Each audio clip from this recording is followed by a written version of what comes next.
Belakangan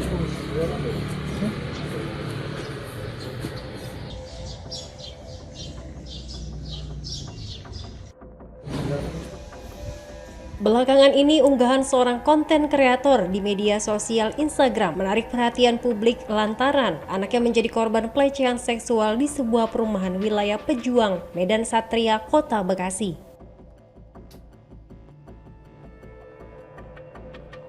Mirisnya, bukan saja anaknya menjadi korban, terduga pelaku bahkan diketahui telah melakukan pelecehan kepada lebih dari 4 orang anak.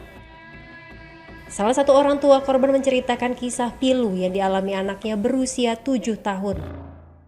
Kasus ini terungkap pada bulan Mei lalu setelah teman-teman pelaku memergoki pelaku yang sedang mencabuli korban di belakang kantor pos RT dekat tanggul perumahan. Saat itu, teman-teman korban melaporkan peristiwa tersebut kepada kakak korban.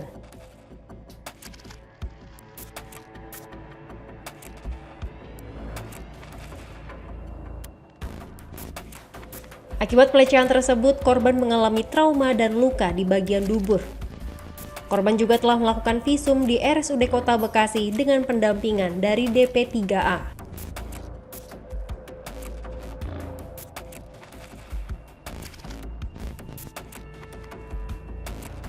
Sayangnya, saat orang tua korban hendak membuat laporan di Polres Metro Bekasi, laporannya ditolak dengan alasan anak di bawah umur. Awalnya dari kakaknya, dari anak saya yang paling gede, bilang kalau misalkan adiknya ini siapa? apa namanya, jadi korban dari pelecehan seksual si Y ini. Nah, saya juga nanya sama adiknya, si C, apa benar kamu diginiin sama si Y? Dia baru jawab iya mah. Gitu. Kenapa nggak bilang? Aku takut, jawabnya seperti itu. Terus apa yang setelah ketahuan, apa tindakan yang ibu lakukan, Bu? Saya langsung bergegas ke rumah pelakunya, tapi saya minta tolong ke RT setempat agar tidak ada terjadi perselisihan seperti yang kita takutkan. Jadi biar ada penengahnya di situ.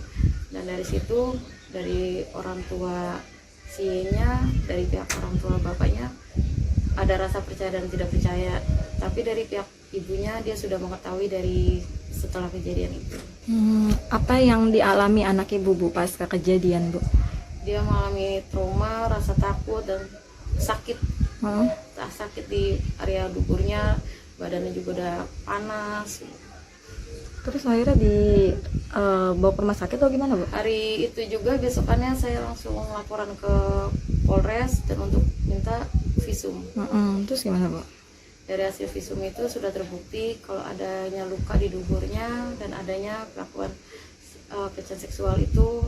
Dan saya juga udah mencoba lapor untuk membuat LP, tapi dari pihak kepolisian laporan saya tidak dibuatkan atau tidak direspon dengan baik.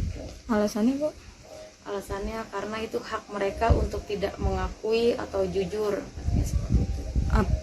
Pelakunya ini usia berapa sih, Bu?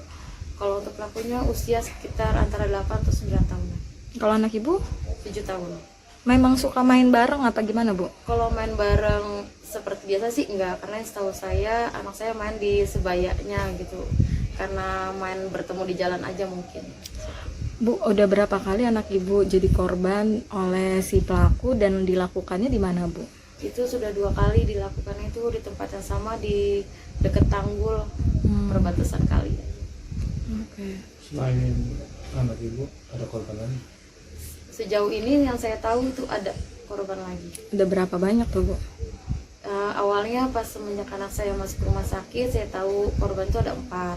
Dan belum lama saya tahu korban itu sekarang ada 9. Itu dari wilayah luar lingkungan saya juga. Ibu sudah menanyakan langsung, Bu, kepada pelaku, Bu, apa tindakannya ini kenapa gitu? Saya sudah menanyakan kenapa pelaku ini melakukan hal kayak ini ke teman-temannya. Dia menjawab itu enak katanya. Terus kalau misalnya selanjutnya dari selain laporan polisi, ibu tindakannya apa lagi? Saya selain ke kepolisian ke DP3A. Dan dari DP3A saya didampingi untuk visum, dan hasil visum udah keluar pun saya minta ke laporan lagi ke polisian, LP itu tidak dibuat, saya balik lagi ke DP3A dan dipanggil untuk mediasi. Tapi posisi itu saya sedang dirawat di rumah sakit, tidak bisa hadir untuk mediasi, dan dianggap kasus itu selesai atau udah ditutup. Berarti ibu kondisi waktu itu lagi sakit. Iya. Dan nggak bisa hadir. Nggak bisa hadir, posisi saya lagi dirawat di rumah sakit. Terus kasusnya ditutup sama itu? Ditutup. Dan sekarang udah ditutup sama DP3A? Kemungkinan kayaknya sih sudah ditutup karena orang DP3A-nya bilang kasus ini kita anggap selesai. Ibu doang yang nggak hadir, yang diundang waktu ibu doang atau? Saya aja sama keluarga pelaku sih, dari keluarga korban dan keluarga pelaku, tapi saya aja. Korban-korban lain ya? Enggak. Nggak ada kompensasi waktu gitu ibu sembuh? Enggak ada, gitu ya? saya udah minta waktu untuk saat saya sembuh atau bagaimana, itu katanya tidak bisa karena waktu dan tempat sudah disediakan. Kalau saya tidak bisa hadir, anggap saja semua ini sudah selesai. Padahal ibu sakit karena kasus ini atau? Iya, karena mungkin pikiran harus bagaimana, laporan saya nggak diterima, saya harus menyiapkan mental anak saya seperti apa. Perubahan apa sih Bu yang paling menonjol dari anak ibu pas kejadian? Sering nangis, sering ketakutan, dan sering yang namanya, "Ma, aku jangan ditinggal ya, Ma, aku takut." Artinya ini kan belum ada jalan keluar ya Bu ya dari permasalahan ini. Sementara pelaku ini masih tinggal di lingkungan yang sama juga ya Bu. Apa yang paling Ibu harapkan dari kasus ini Bu? Yang saya harapkan sebenarnya dari pelaku ini mendapatkan rehab dan bimbingan untuk kedepannya agar tidak terjadi korban-korban lain lagi karena si pelaku ini. Bu, kalau ibu tanya itu ke anak ibu pada saat kejadian itu ada ancaman Bu dari pelaku ke korban atau gimana? Kalau pengakuan dari anak saya ada. Kenapa saya nanya, kenapa kamu nggak teriak, kenapa kamu nggak lari? Tangan aku ditarik mah, dan aku bilang jangan, suka aku nggak mau, aku sakit. Kalau nggak mau nanti gua tonjok lu, katanya seperti itu. Diancam. Itu dilakuin di depan teman-temannya katanya Bu. Itu pas setelah terdengar suara teriakan kesakitan anak saya, didengar sama teman yang satu lagi, dan temannya bilang sudah selesai, kasihan si C-nya udah kesakitan. Tapi dari si Y-nya ini nggak mau, masih tetap diterusin apa yang dilakuin. Jadi perbuatan ini dilihat sama teman-temannya. Dilihat sama 3 temannya. Ada yang melihat karena Kemudian di besokannya saya balik lagi setelah saya tahu hasil visumnya secara lisan. Saya minta dibuatkan LP untuk pegangan saya juga, untuk keterangan orang tuanya dan anaknya, agar memberi efek jera dan menganggap masalah yang tidak sepele. Tapi dari kepolisian tidak dibuatkan karena itu kasus masih di bawah umur, dan untuk keterangan orang tuanya polisi menganggap itu hak mereka untuk mengakui jujur atau enggaknya gitu. Jadi semua orang punya hak untuk mengakui hal itu jujur, berkata jujur atau enggak. Sampai hari ini Bu belum ada. Sampai hari ini Itu Ibu laporannya di bagian apa? di PPA. Polres langsung ya Bu. Polres langsung. Itu di hari pertama dan hari keduanya saya melaporan lagi untuk membuat LP dengan keluarga korban yang lain, tetap dengan tanggapan yang sama. Nggak bisa. Nggak bisa karena di bawah umur. Setelah ada respon ditolak itu, dari pihak polisi ini ada ngasih solusi nggak sih Bu? Untuk kasih solusinya cuman si keluarga pelaku ini untuk buat surat pernyataan aja sih, dan isinya saya juga nggak tahu atau bagaimana. Cuma saya bilang untuk surat pernyataan untuk apa yang saya butuhkan, surat LP-nya ini. Gimana Bu menanggapi ini laporan tidak bisa dibuat Bu? Sementara Ibu kan ngerasa kecewa aja. Saya mikir gini, apa karena saya rakyat kecil dengan laporan seperti ini saya tidak direspon atau tidak ditanggapi gitu. Hanya rakyat-rakyat yang mempunyai ekonomi yang cukup untuk laporan seperti ini bisa ditanggapi. Itu yang saya pikirkan, seperti itu aja.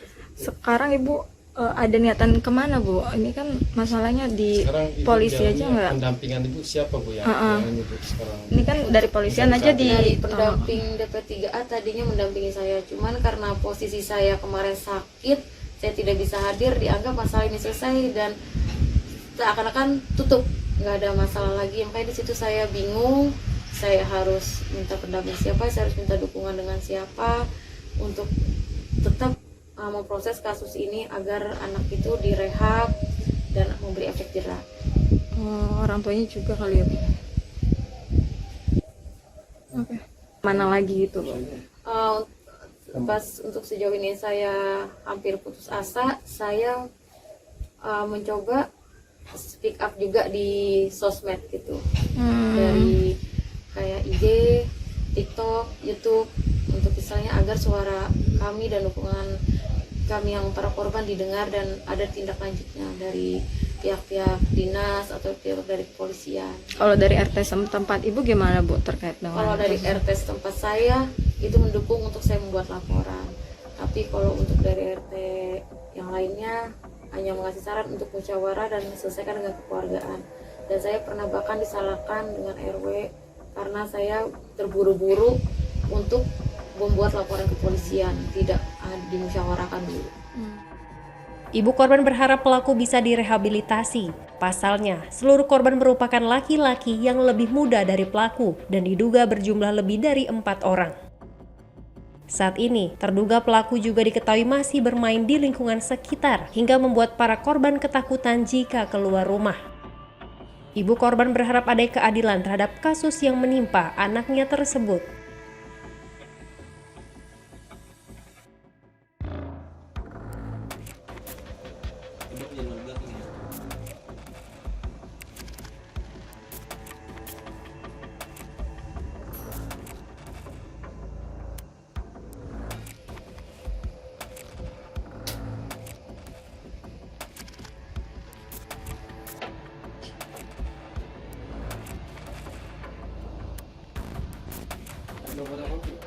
Enggak, karena kalau misalnya visum dari pengantaran polisi